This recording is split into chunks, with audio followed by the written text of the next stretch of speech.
Alright, hello everybody, and welcome to a Halo Reach, my bad, gameplay and commentary. I don't want to spoil the final score, although I think it's probably going to end up in the title anyway, but I'm not going to say it. I should just say it was more than a 2KD. A lot more than a 2KD. It's more than a 5KD. I think it's like 6.5 or something, or maybe 7. I'm not sure. Pretty decent game, I think, on Asylum. So what I wanted to talk about in this commentary today was Halo 4.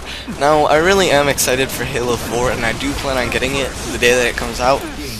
If I remember correctly, I think it's November or December it comes out. I'm not exactly sure on when it is being, released, but I've been watching some gameplays and stuff on it from like E3 and PAX and all that, and I saw the first thing, you choose your starting gun.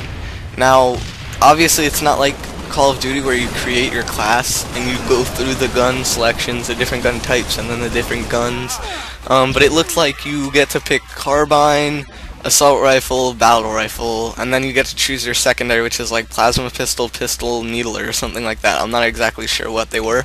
But I know that you do get to choose your starting weapons and grenades. So you get to choose plasma and frag. I'm not sure if they brought back the other grenades from Halo 3, the spiker and flaming grenades. I don't remember what they're called, but it did look really cool. I was watching all the stuff, and another thing, the carbine that shoots so quickly. Now in Halo 3, no one really used the carbine. Firstly, because Reach and 2. Was it in 2? Yeah, it's in 2. Yeah, but they never really used it because it wasn't very powerful, and it shot about the same speed as the DMR, and like the battle rifle was obviously a way better choice since the battle rifle did more damage and shot quicker. I mean, there were still people who used it, but it took a lot of skill to use. But now it looks like in Halo 4 the carbine is gonna shoot extremely fast. I saw it, and I gotta say it's gotta be one of the fastest shooting guns. Clearly way faster than the battle rifle, or I mean, my bad, the DMR. But yeah, what else? There's a few new guns. I saw this, it was like a pistol, right? You pick it up and you're like, what is this thing? This thing looks terrible. And you pick it up and you shoot it, and it shoots C4 looking type things, and it's not only C4, but it also sticks to the enemy, which I thought was really interesting. And it has a fuse, like you can decide. It's kind of like the grenade launcher in Halo Reach, where you can decide when to set it off. But so it can be used as like a little door thing, and just like every time you just place one at the door and wait for somebody to walk by. Once they do, just set it off. Or you could stick it to somebody if you're skilled enough and have the aim to actually do so. But yeah, that looked really interesting.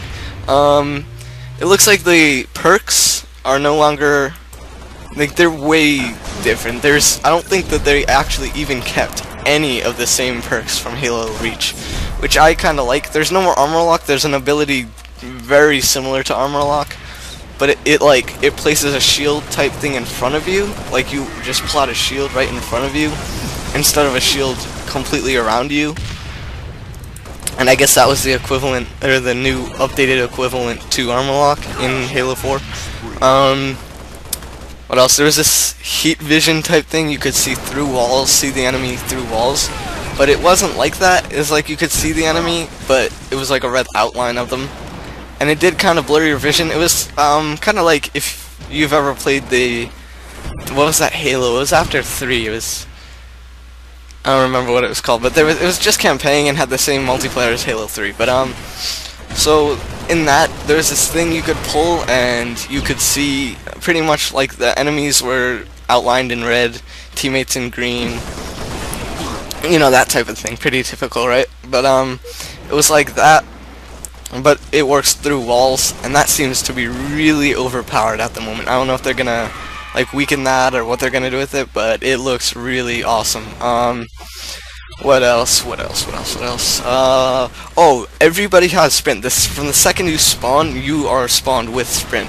Now, I realize in Halo Reach you didn't have sprint, nor in any of the previous Halo games, but Halo Reach, you did have this selection. You could pick that as one of your almost little perk things, and I mean, it really was the weakest one. It was clearly the overpowered, you know, most used was the armor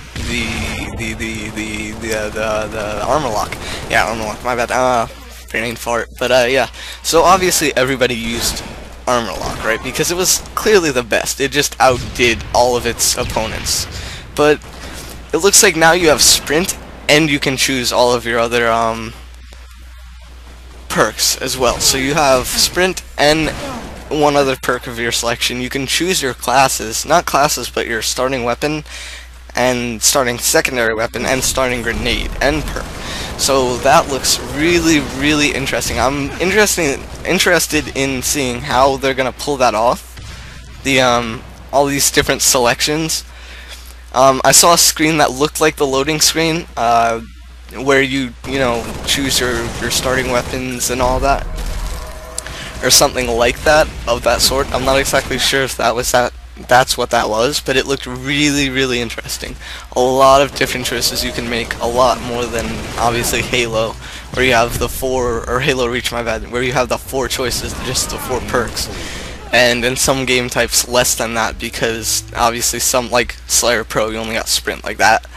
But like, it looked really interesting, and I'm interested to see how they're gonna pull that off with that. But it looks like I'm coming to the end here. I think I've actually gone over a few seconds. Sorry for that, but I hope you enjoyed this commentary, my talking about Halo 4 and how excited I am for the game. Yeah, so I'll see you for another commentary tomorrow. Thanks for watching. Bye.